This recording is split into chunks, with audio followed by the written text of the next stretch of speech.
Incredible as it may seem, both the observations of science and the evidence of our eyes lead to the inescapable assumption that those strange beings who landed in the Jersey farmlands tonight are the vanguard of an invading army from the planet Mars. Again, doing another breakdown of a case I didn't want to have anything to do with.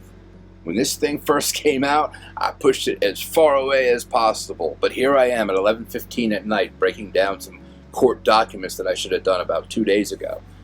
But I still think it's information that needs to be put out there.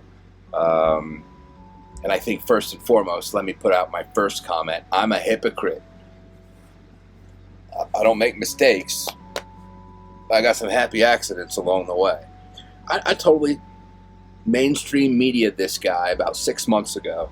I looked at the first couple videos that were all about this guy, and I was like, yeah, he's guilty. Guilty. Guilty. Don't even talk about it. Don't even think about this.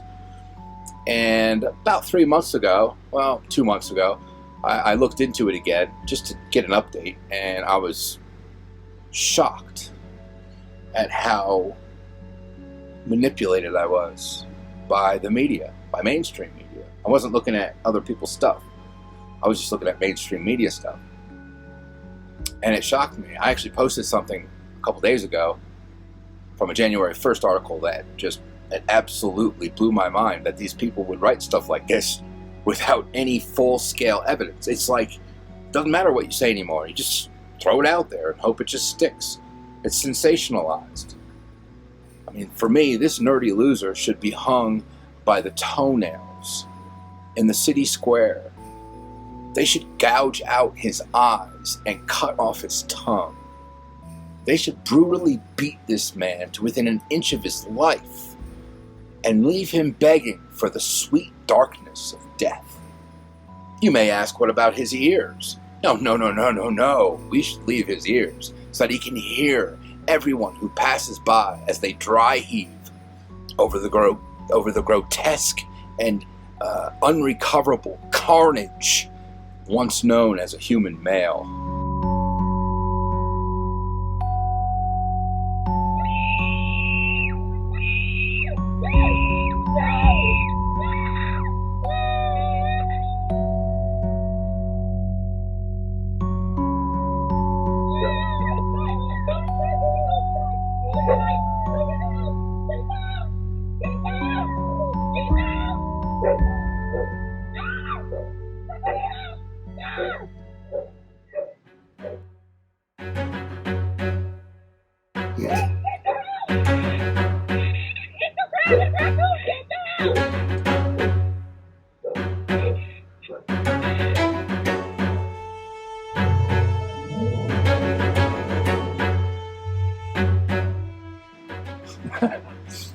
That's about what I thought about 6 months ago. I don't think that so much anymore. I mean, this guy probably could be guilty still. But holy crap, this thing is opening up new doors every 5 minutes. You can't even keep up with it. Maybe I went a little too far there, but I must admit I have wavered on this issue back and forth. But can you blame me? I posted an article from January 1st, and then I went through line by line to expose the lack of integrity in sensationalized scandal. I have a few more for tonight, but it will be brief. First, I want to get to the most recent breakdown of the defense motions submitted on June 22nd by Brian Kohberger's defense. With respect to mainstream media, they have yet to honor or cover the latest filing and instead are only filtering the bare minimum, which is the confirmation of DNA. That was something everyone knew about 5 months ago. But there's a whole bunch of detail they are leaving out, and that's on purpose. The motions that he filed on the 22nd of June. He filed a motion to object to the state's motion for a protective order on June 16th. The state's protective order that was requested and achieved on June 16th. Basically, it appears that information the state is hiding is evidence that should be discoverable and provided to BK. We want a fair thing, right? We want to do this right. We don't want to hide stuff and sneak attack. I mean, sometimes that works in reality, but this is the court. You can't just do this crap. It's not like you're playing Trivial Pursuit. You can't just cheat every 5 minutes. You got to get the stuff done right. They're seeking them to open up that evidence. We want to see it, and they've been dragging their feet on it for a while. They actually asked for a protective order, which will protect the people involved. That may be considered, informant or, I don't know, harassive once this information comes out. But this guy might go to jail for life for something he didn't do, and you're not going to show him the evidence you have? I mean, come on. Got to be open and honest with this thing. Got to have some type of transparency. I just don't like the way this one's running. This one is just out of this world. What happened in Idaho, man? What do you guys do? Eat some rotten potatoes?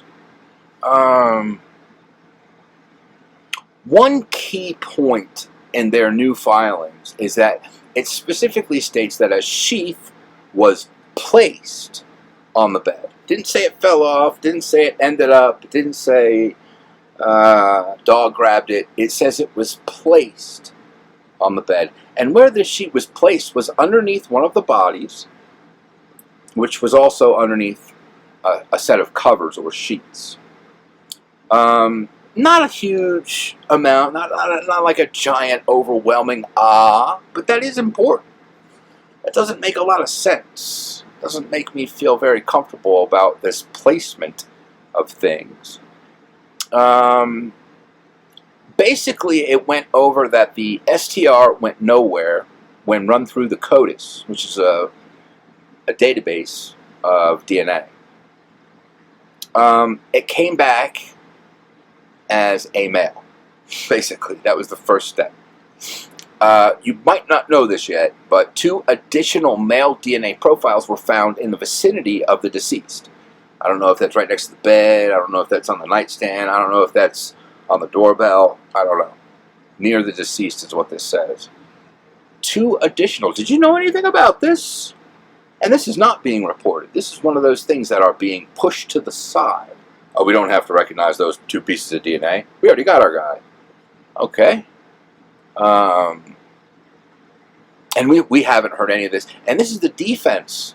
This is his defense asking for that information. They also found 1 latex glove about 3 days after the murder. But the investigators had these results back somewhere in December 17th area. They want to know what other testing was done other than STR. At the moment, there are 3 other non-identified male DNA that's been found, and that's not being reported on any of these things.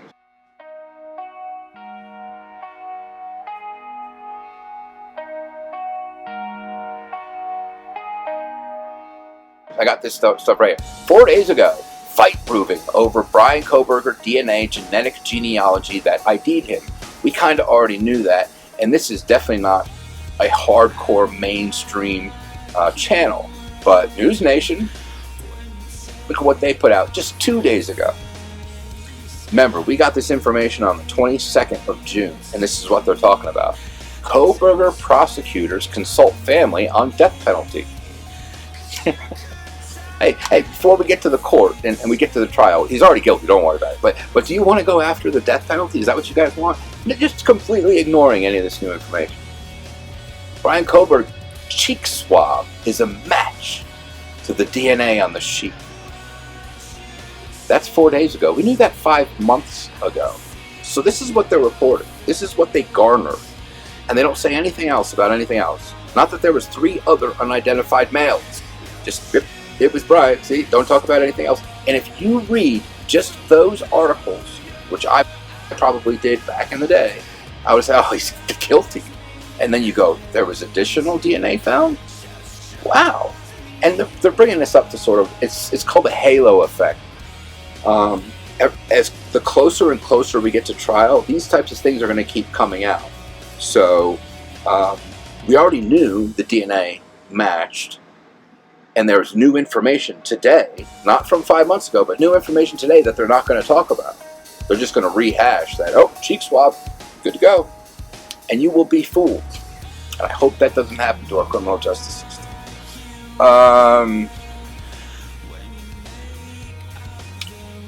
So I lost my space. Many other suspects were rounded up and phones seized. One male refused to give DNA. We don't know who that is. But they picked up a discarded cigarette and tested it. I guess you're allowed to do that. If you throw it out in public, they're allowed to take it. Probably smoke a little bit else, and then they throw it away, right? What a dummy. I don't want to give you my DNA. And the truth of it is that that's correct. You don't want to give anyone your DNA. Fuck that shit. That shit's far too incriminating. I'm not saying go out and do things wrong. I'm saying that if your shit's found somewhere, my phone is probably covered with DNA. This is 1 million skin cells right there. I mean, this is beyond doubt crazy.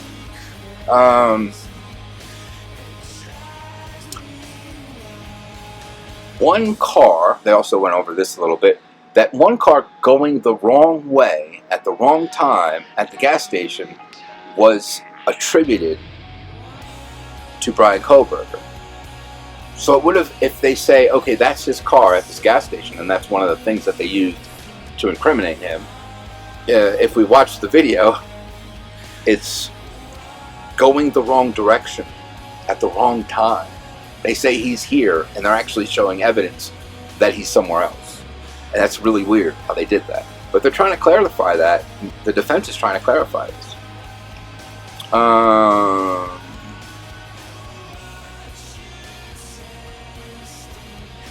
They have found no other connection between BK and the victims. No connections. They weren't best friends. He didn't walk their dog. He didn't install a camera in their house for security. He didn't send them love letters. No contact. They haven't found any contact. No other DNA was found as well. And this was a big breaker for me. It's such a horrible, bloody, messy scene. Where's the DNA? You're going to have DNA all over you. There's no way you can hide that. You could take a chemical bath and still not hide it. So they still haven't found any other victims' DNA on Kohlberger, in his car, in his apartment, in his house, on his clothes. Remember that they had that one thing where he was in latex gloves and he was putting things in Ziploc bags as the Pennsylvania police kicked down his door?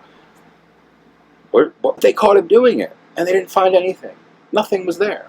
It's almost like he's got this weird fetish, you know? Hey, whatever he was doing, not guilty. The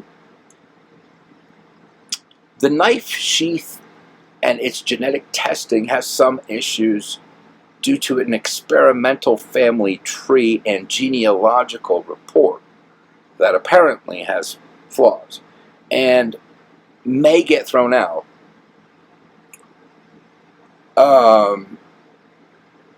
through a faulty identification of some of the other stuff. So basically, the way they acquired this stuff,